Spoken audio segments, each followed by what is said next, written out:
Hola a todos, bienvenidos a otro episodio de ASTI Podcast. Muy buenos días, buenas tardes y buenas noches para los que nos están escuchando. Saludos a todos los que están en el tráfico, en el gimnasio, en sus oficinas o en sus casas, donde sea. Cualquier lugar es bueno para escuchar un episodio de ASTI Podcast. Pues otra vez sean todos muy bienvenidos a este podcast que es el más escuchado de Latinoamérica sobre desarrollo inmobiliario. Estamos nuevamente en el set grabando contenido de valor para todos ustedes, amantes del real estate, a todos ustedes que prefieren escuchar algo interesante en lugar de escuchar la música de ahora que, pues seamos sinceros, ya no es tan buena como antes.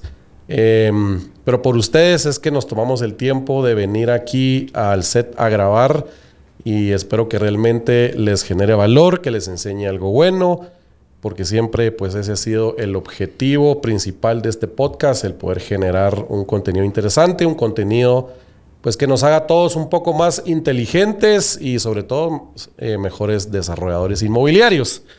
Sin duda alguna, pues yo he sido el que más he aprendido tal vez al tener a todos estos cracks que vienen al estudio a enseñarnos los mejores tips, las mejores prácticas y los mejores trucos. Y pues bueno, hablando de cracks, hoy tenemos a uno aquí en el estudio, un desarrollador joven, pero con mucha experiencia, un desarrollador con una trayectoria implacable, con más de 250,000 metros cuadrados entre desarrollados y en desarrollo actualmente. Pues sin duda un titán del real estate. Él es socio director de la empresa Milésimo. Bienvenido, Alfredo Vila, ¿cómo estás? Todo súper, Marcos, gracias por la invitación. No, hombre, gracias por hacer el tiempo. Sabemos que el tiempo es complicado, más ustedes con tanto proyecto que tienen. Debe ser complejo venir a hacer estos 45 minutos acá, pero créeme que la audiencia y nosotros te agradecemos un montón por haber venido.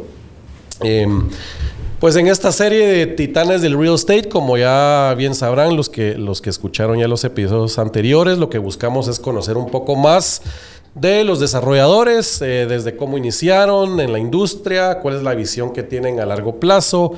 Esto con el fin de que todos veamos este proceso de ser mejores desarrolladores, aprendamos más rápido y que el camino a la excelencia pues sea más ágil para todos. Entonces, súper. Empecemos aquí, pues, ¿quién es Alfredo Vila? Contanos quién es Alfredo. Buenísimo. Contanos también de, digamos, dónde estudiaste, qué te graduaste, cómo entraste a este mundo, sí, desde chiquito. Buenísimo, pues hola a todos. Para mí es un gusto estar aquí en el podcast compartiendo las experiencias y para contarles un poco de mí, pues primero lo primero, apasionado por el real estate. Sí. La verdad que a mí me encanta la industria, me encanta poder hacer proyectos, hacer equipo y realmente darle al mercado soluciones innovadoras, principalmente en la categoría de vivienda, que es donde hemos estado.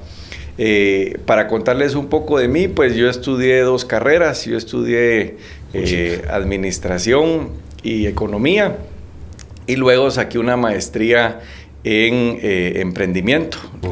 la maestría esta de Acton que daba la Marro. Sí, pues. Y recientemente saqué una maestría de asesoramiento familiar, ¿verdad? Porque yo genuinamente creo que si en la casa está bien, todo está bien. Entonces, pues nos metimos con mi esposa a sacar esa maestría y la verdad que súper contentos. Así es que a mí me gusta siempre aprender, me gusta hacer equipo, me gusta compartir. Así que por eso cuando me hiciste la invitación me animé, porque creo que al final del día pues hay que contar siempre lo bueno y lo malo, que creo que eso es parte de lo que venimos a hacer hoy.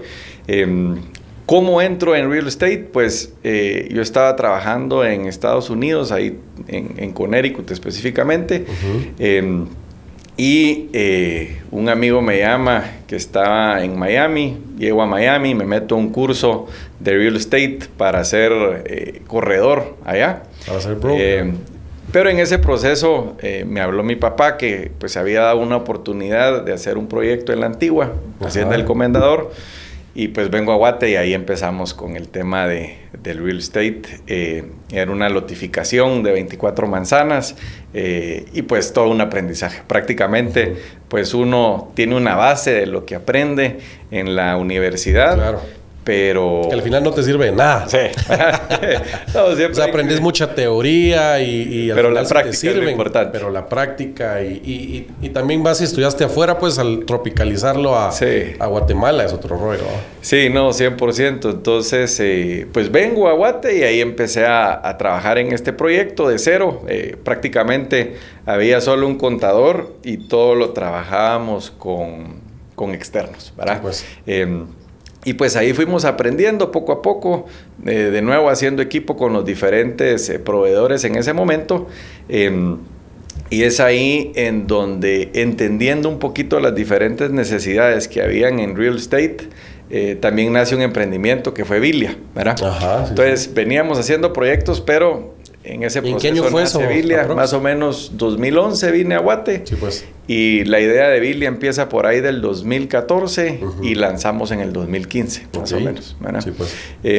Entonces, pues siempre hemos estado metidos en temas de real estate, pero no solo a nivel de desarrollo, sino también entendiendo qué soluciones podemos hacer para realmente poder vender los proyectos y de alguna manera hacer un ecosistema que una a diferentes jugadores para poder hacer equipo, ¿verdad? Entonces, a grandes rasgos, así es como entro al tema de real estate y pues ahí vamos poco a poco.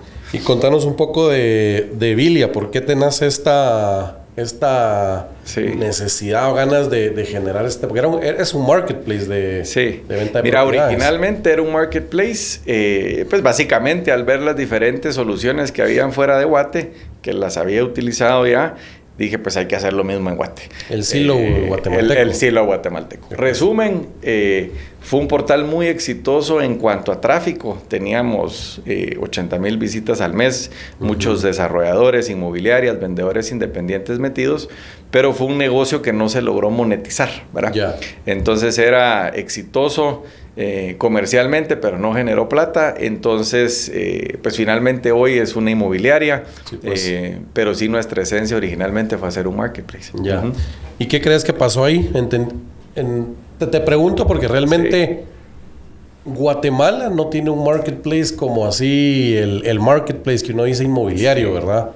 Y muchos extranjeros con los que yo he platicado, o sea, en otros países de Latinoamérica siempre hay alguno o dos o tres que existen que son los referentes, ¿verdad? Y Guatemala realmente todavía es como muy arcaico y no hay un lugar donde específicamente va a buscar. Ahorita ya hay algunas que están empezando a entrar a Guate con fuerza, pero llevamos años de no tener nada, ¿verdad?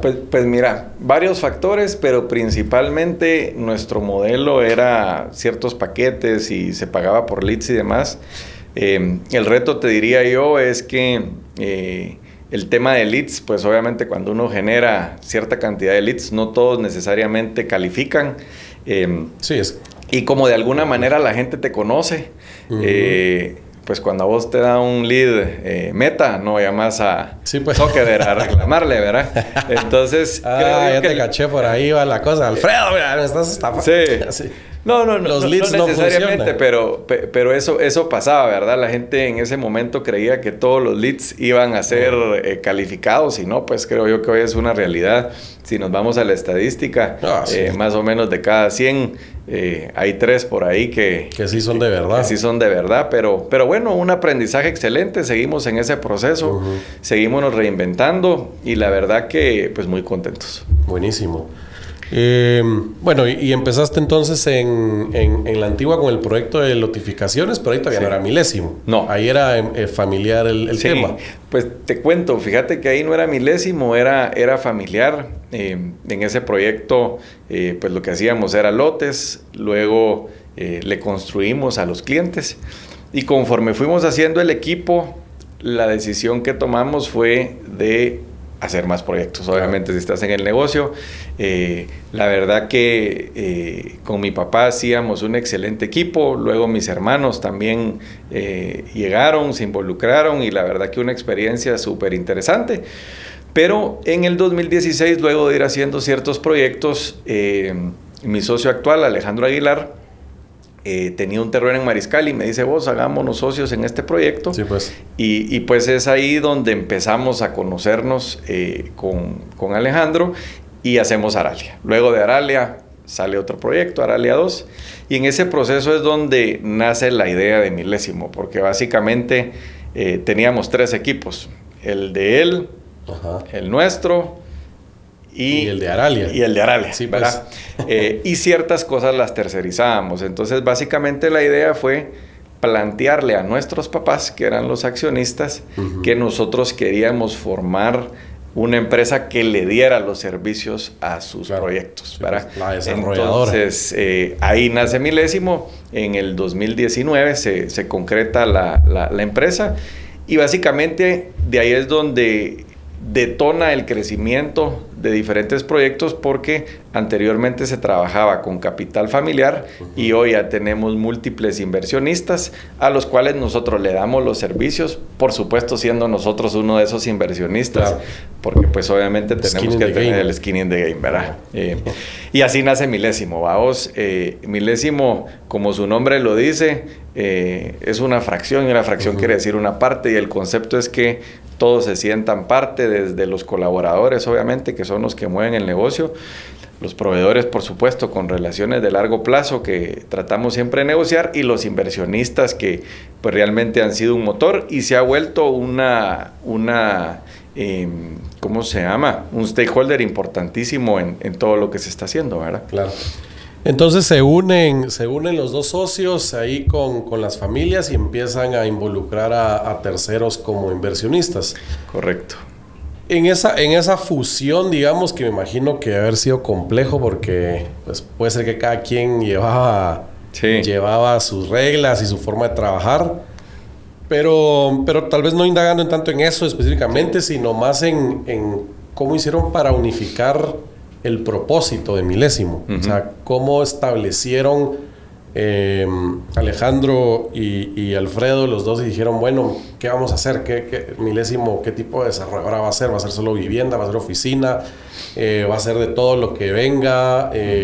Con el propósito de, no sé, crecer el patrimonio familiar de nuestros inversionistas y obviamente de los propietarios. Pero ¿cómo unificaron ese propósito? Pues mira, nosotros partimos obviamente con begin with the end in mind, ¿verdad? De tener el fin en mente, y básicamente nosotros dijimos, si queremos crecer con recursos propios y de terceros, lo más importante es crecer el patrimonio y obviamente sentar bases sólidas.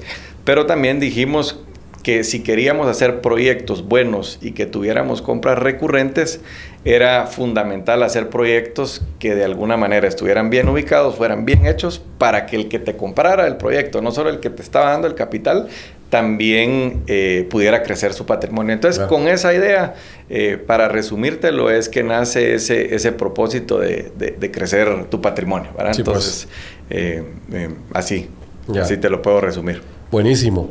Y pues eso nos lleva también a la pregunta de, pues ahorita el eje principal que tiene Milésimo, tiene que es vivienda. Correcto. ¿Verdad? Tienen vivienda segmento alto, y vivienda, también tienen un eje importantísimo, ¿verdad? De vivienda asequible. Sí. Pues quisiera que nos contaras un poco de los dos, pero también ver si en el pipeline viene algo más. Sí, no, buenísimo. Pues mira, nosotros empezamos... yo empecé con terrenos con mi papá, y Alejandro pues empezó en el segmento alto con su papá, ¿verdad? Entonces, de alguna manera hemos estado como muy de cerca en lo que tiene que ver con terrenos y vivienda. Hoy realmente te diría yo que el 80% de nuestro, ¿cómo se llama?, de nuestro portafolio es para clase media. Sí, pues. Y 20% es vivienda prioritaria, ¿verdad? Entonces ya proyectos premium no estamos haciendo tanto, o ahorita actualmente no tenemos nada que venga. Pero nuestro enfoque es hacer proyectos que realmente tengan el mercado para que nosotros podamos cumplirle a la gente que nos está confiando su capital. Claro.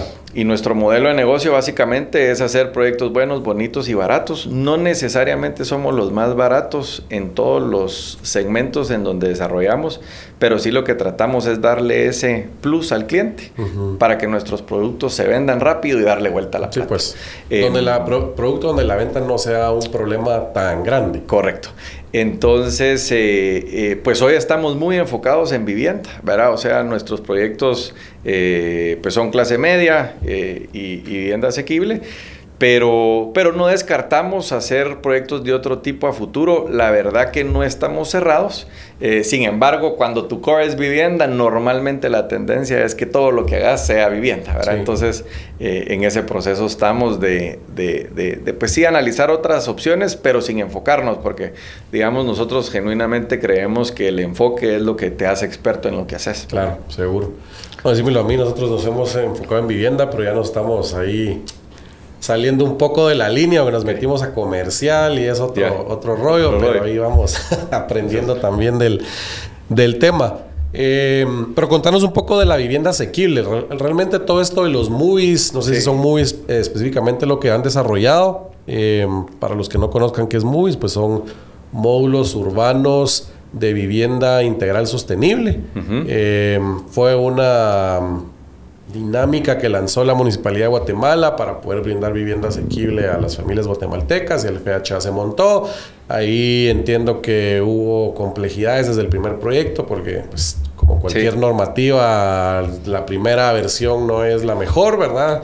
Se fue modificando, pero yo he escuchado de varios desarrolladores que como no les fue tan bien, pues, ¿verdad? Más con la pandemia, el aumento de costos y todo ese rollo que igual nos pegó a todos, pero contanos un poco de ese rollo para ver. Buenísimo. Los que vienen. Pues fíjate que nosotros el primer proyecto que hicimos se llama Vías La Parroquia, y básicamente este proyecto nació siendo 100% MUVI o 100% reglamento de vivienda prioritaria en la municipalidad. Y justo viene la pandemia y el proyecto no daba, ¿verdad? Entonces, te diría que ese ha sido uno de los principales retos de Milésimo, pero siempre buscando el tema de cómo resolver y ser resilientes. Salió la posibilidad de que ese proyecto era de alguna manera tres torres, y una se quedó como vivienda prioritaria o MUVI, y el otro vivienda asequible, o MUVIs Plus, ¿verdad? Tantos términos que se dicen.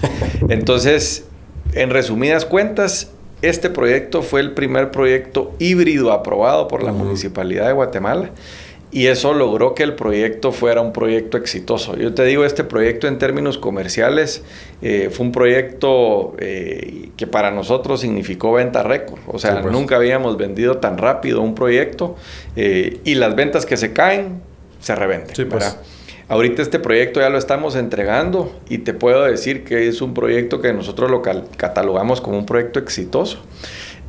No solo por su rentabilidad, sino que va con ese propósito de crecer el patrimonio, pero que de alguna manera realmente le estás transformando la vida a la gente. Claro, digamos, ahorita empezamos entregas hace unos meses, ya estamos por terminar las entregas, y la emoción que tiene la gente cuando reciben su apartamento en este proyecto contra los otros es otro nivel. Y pues eso de alguna manera nos hace sentirnos realizados como empresarios y como desarrolladores.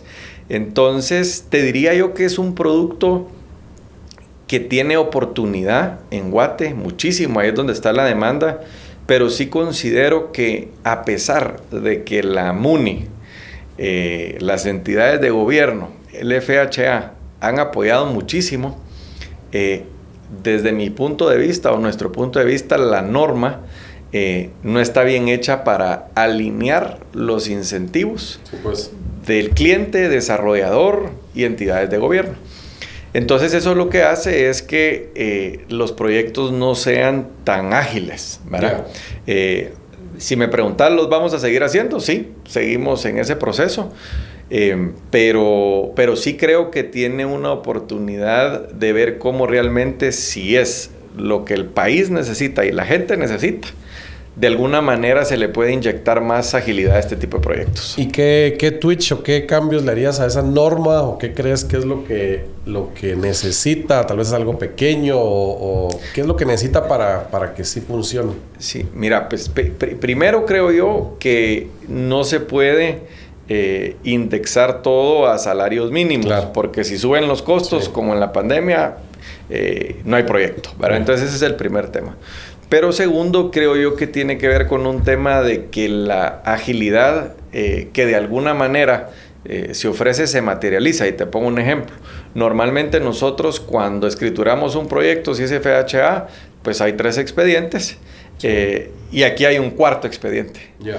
Entonces, creo yo que en la medida... entonces hay que buscar cómo se puede hacer algo más ágil para que realmente estos proyectos, que también son de un margen un poquito más reducido, puedan ser más ágiles para igualar de alguna manera las TIRs. Que no se trabe en ese proceso final de escrituración. Correcto. Y te devuelvan la plata más rápido. Y como te digo, a nosotros, la MUNI, el FHA, las instituciones de gobierno nos han apoyado muchísimo.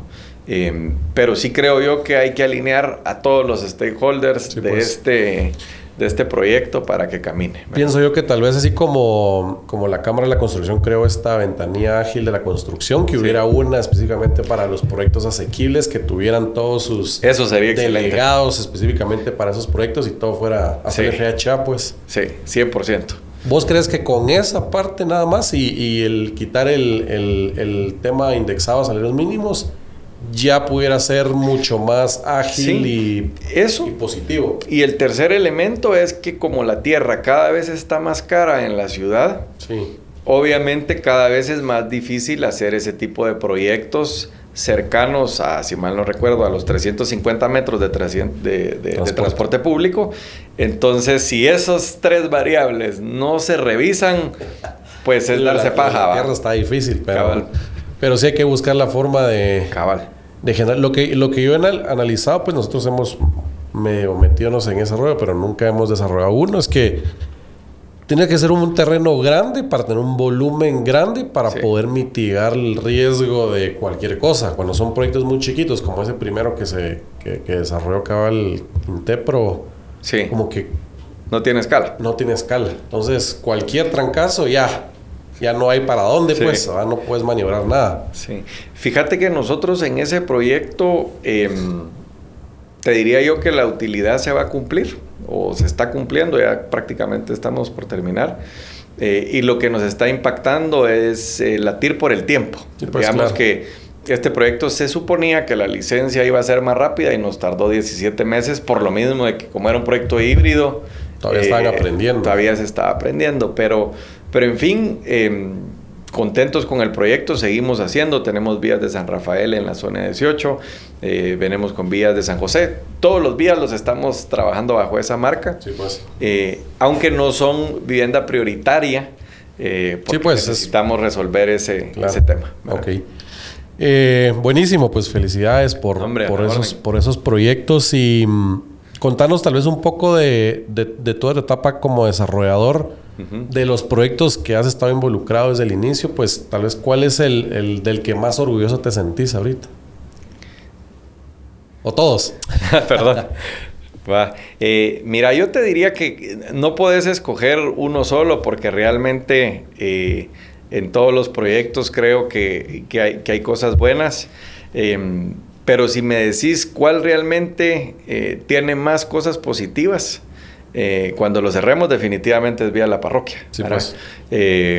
Por el impacto, por los reglamentos, por los retos que tuvo, en fin, ese te diría que es uno.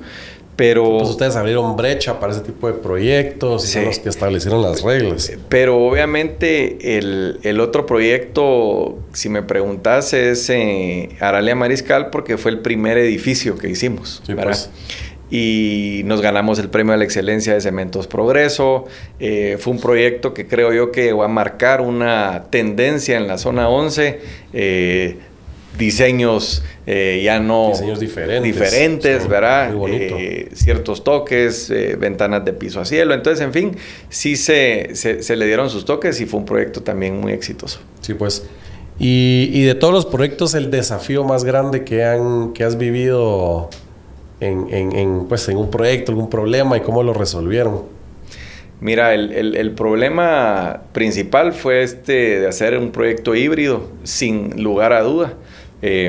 Porque una cosa es tener un proyecto pensado que le vas haciendo ajustes, pero otra cosa es rediseñar todo el modelo. ya teniendo la tierra, ¿verdad? Sí, pues. Y la presión, obviamente, de meterle candela a los temas. Y te diría que en ese proyecto fue el primero en donde también ya teníamos más de 5 socios en el proyecto. Ya. Entonces, pues había que estábamos en ese proceso, la rendición. Entonces, ese fue un reto, pero yo te diría que al final del día, para todos los que están escuchando, yo genuinamente creo que todo tiene solución. Sí. Todo está en la actitud y encontrarle la vuelta a las cosas, ¿verdad? Eso te puedo compartir. Y en eso estamos. Buenísimo. Y pues pasando un poco ya a hablar del negocio como tal. Ahorita dijiste que pues ese proyecto ya tenían 5 socios. Me imagino que empezaron las familias y después abrieron ya a invitar a inversionistas. ¿Cuál es el modelo con el que más se sienten cómodos ustedes? En el sentido de... Porque yo he escuchado de desarrolladores que ni siquiera usan un banco, ponete, ¿va? Sí. Que todo su dinero es con preventas y con dinero propio. Otros como nosotros, pues nos apalancamos, obviamente, hasta lo más que se pueda en balance de riesgo-beneficio.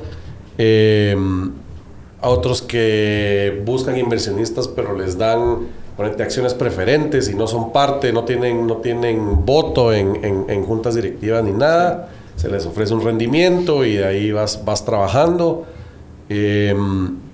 ¿Cómo manejan todo eso ustedes? ¿O tienen diferentes cada proyecto es una estructura diferente? O... Mira, nosotros la verdad que creemos mucho en la estandarización, pero también en la flexibilidad.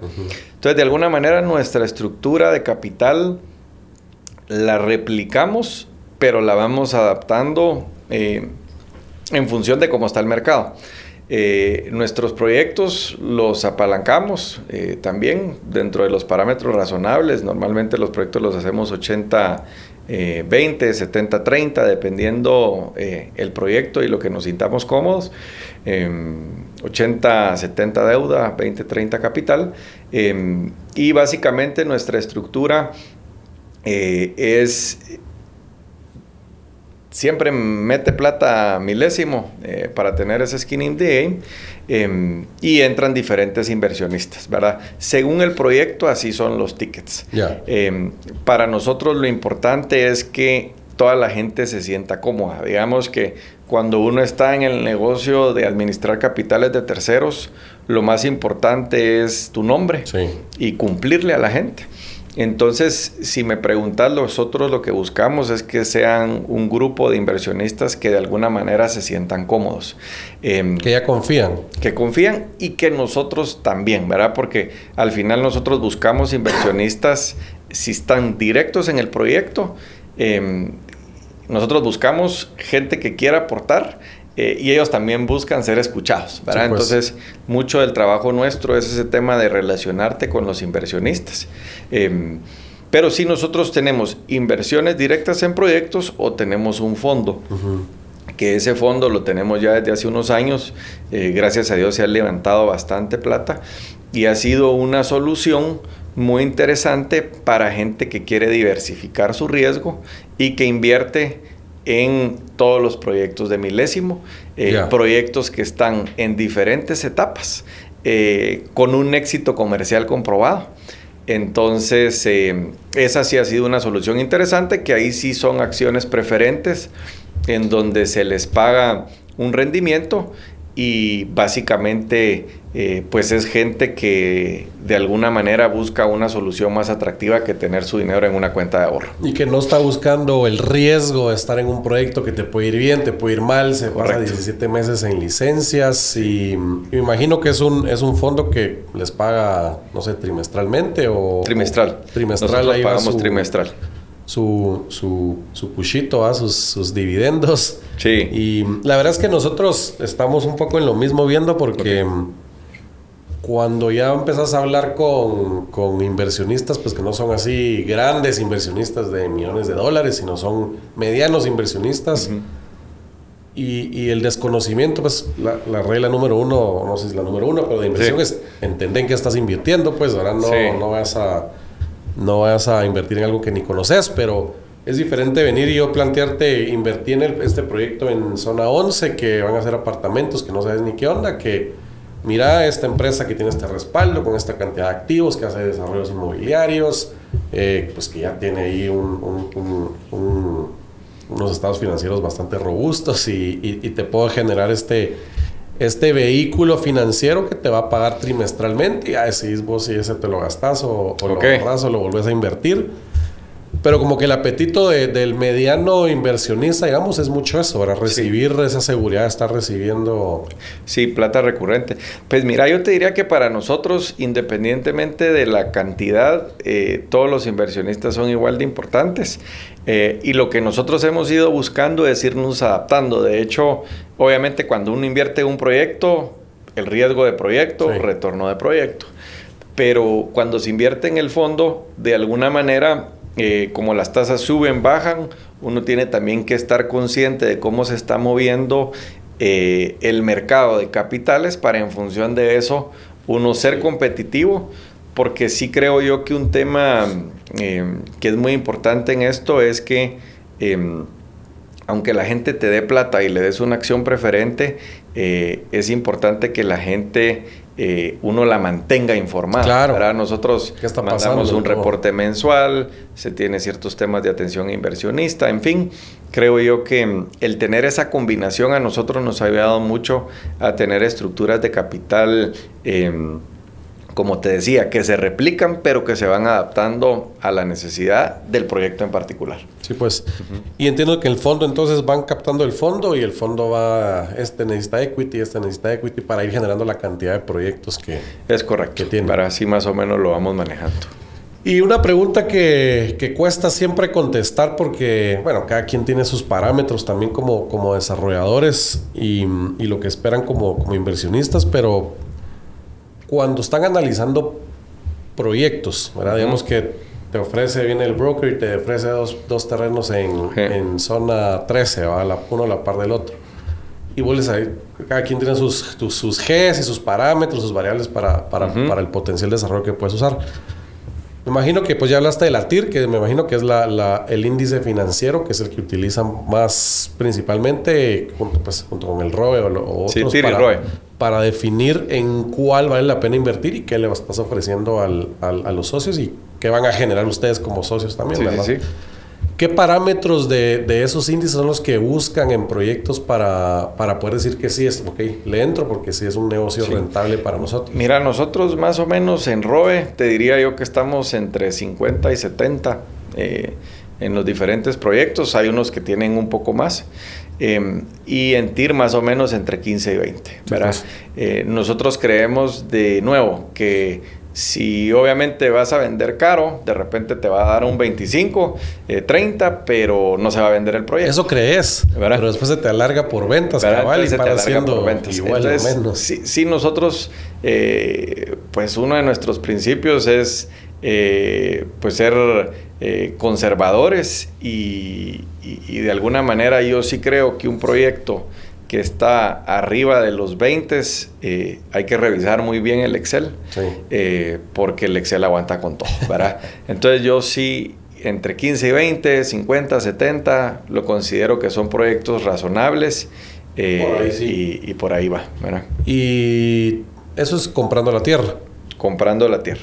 Porque tal vez si no compras la tierra, sí podrías elevar un poco más es un poquito más de 20 por no tener que desembolsar ese trancazo, pero siendo socio al 100%. Al de la tierra, ¿va? No, buenísimo. Yo creo que son cabal parámetros los que todos buscamos y te lo pregunto porque siempre es un tema de discusión, porque como todos manejan una estructura de capital diferente, hay unos que dicen una tierra del 60, yo digo, ¿será que estás haciendo bien los números?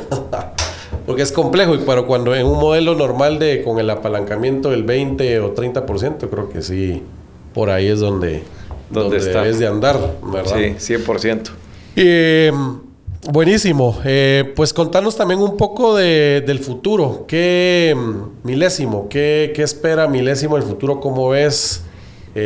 ¿Llevan qué? Ahorita no llevan 5 años. Sí. Felicidades, con 5 años tanto proyecto. Ahí vamos, sí. 5 años, pero ¿cómo ven ahorita que viene el futuro para Milésimo?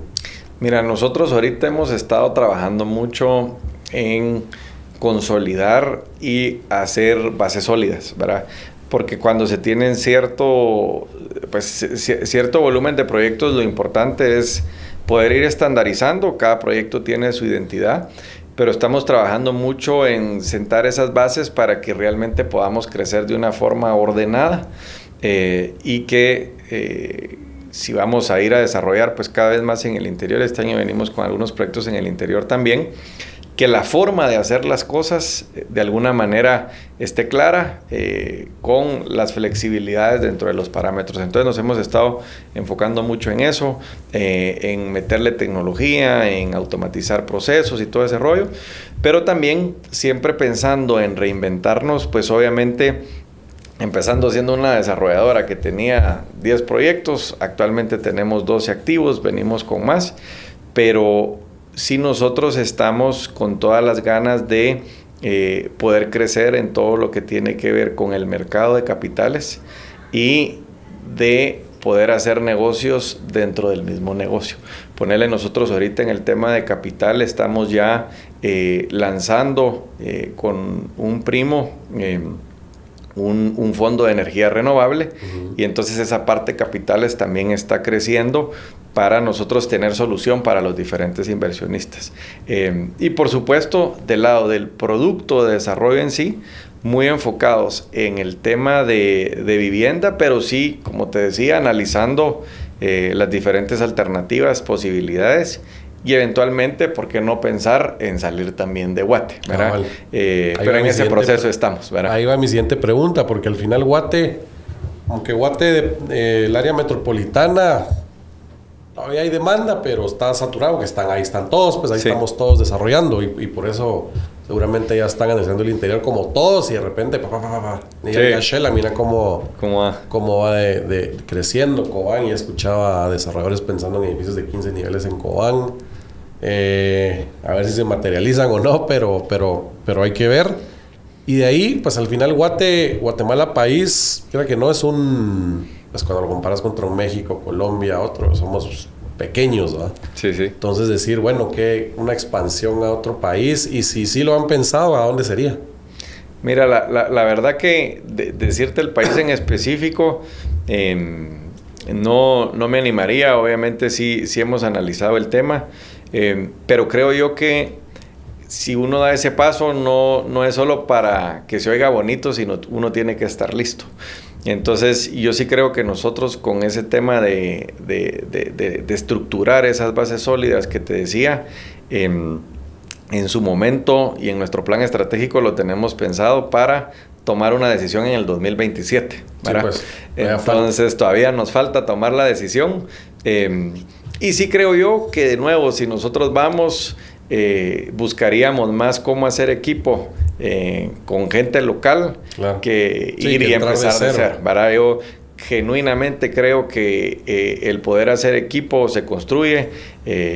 Milésimo empezó con una sociedad. Sí. Todos nuestros proyectos son sociedades y constantemente estamos haciendo sociedades, y bueno, en ese proceso estamos. Buenísimo. Y pensando también pues ya que veo que sí tienen planes estratégicos así a mediano y largo plazo, ¿cómo ves Guatemala como país, el futuro de Guatemala, la industria? ¿Qué crees que Guatemala necesita cambiar en pro del desarrollo inmobiliario, digamos? Sí. Mira, yo te diría que, pues obviamente Guate tiene mucha oportunidad. El otro día estábamos viendo un tema de cómo va a estar el crecimiento del país, y de aquí al 2042, si mal no recuerdo, Guate tiene muchísima oportunidad de crecimiento, ¿verdad? El tema está en que en nuestra industria, para que realmente los proyectos caminen y haya un boom, creo yo que uno de los factores más importantes es el poder trabajar de la mano del gobierno, del Estado, para que estos proyectos caminen, para que las licencias sean rápidas y que realmente se vea un desarrollo pujante. De nuevo, hay mucho déficit de vivienda, eso lo sabemos todos los que estamos en el negocio, pero ese déficit está en la parte clase baja. Sí, clase baja. Y si esas condiciones no se dan, pues sí, yo creo que el déficit va a seguir, y lo que se va a seguir saturando es el mercado clase media, que eventualmente puede colapsar. Es de eso en términos de vivienda. Y en términos industriales y comerciales, lo mismo, ¿verdad? Si nosotros no buscamos como país soluciones para que empresas de fuera vengan, todos estos proyectos, zonas francas y todo lo que se está trabajando para que todas funcionen y sean exitosas, necesitan tener las condiciones, y que en términos de infraestructura, macroeconómicos y de infraestructura, el país esté estable, ¿verdad? Y la verdad es que aquí en Guatemala es triste que solo tenemos 2 puertos funcionando así a media marcha, ¿verdad? Pero teniendo unos 2-3 puertos más, pues tenemos doble ingreso de océanos, creo que, y pues obviamente carreteras buenas que puedan transportar, y que la logística fuera mejor. Creo que todo ese tema nearshoring que se habla mucho, y que creo que México, el norte de México, lo está aprovechando así como al 90% y nosotros como al 2%. Pero si pudiéramos aprovechar algo de eso. Igual, ahorita se ve un boom en que todos están haciendo bodegas por algún lado de Guate, ¿no? ¿No has escuchado? Todo el mundo está metido también por ahí. Pues hay mucha oportunidad, ¿verdad? Al final, cabal, como decías, Guate es un país con muchas oportunidades, y lo que se está desarrollando igual se está absorbiendo, porque sí existe una necesidad de todo este producto inmobiliario, ¿verdad? Que estamos haciendo, pero ¿qué le recomendarías vos tal vez para ir terminando a alguien que nos está escuchando, que te está viendo ahí en YouTube, que está empezando en este negocio, que está empezando con querer desarrollar, que tal vez tiene su terreno familiar y quiere ver qué hace, o con una visión de montar una desarrolladora tipo Milésimo en el mediano plazo? ¿Qué le recomendarías? Pues yo te diría que lo más importante es aprender del tema, formarse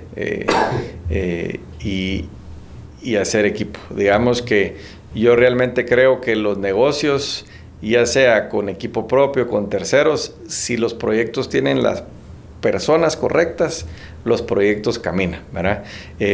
Sí creo yo que este es un negocio donde uno tiene que estar encima.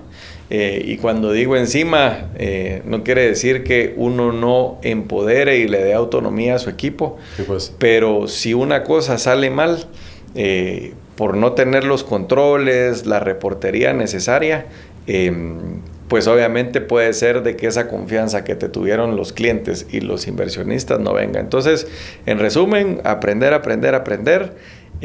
hacer network, asegurarse de tener ese mejor equipo. Y pues el último tema es cuidar mucho el nombre, ¿verdad? Claro. Porque pues todos los negocios son de largo plazo, y este no es la excepción. Sí, no, 3 años mínimo para hacer un proyecto, ¿va? Tienes que pasar ahí bastante tiempo gestionando todo el rollo. No, buenísimo, Alfredo. Pues muchísimas gracias por haber venido aquí a ASTI Podcast. Espero que a todos les haya generado bastante valor lo que nos comentó Alfredo y toda la experiencia, y nuevamente felicidades por el crecimiento. Y gracias a todos, y nos vemos en un siguiente podcast.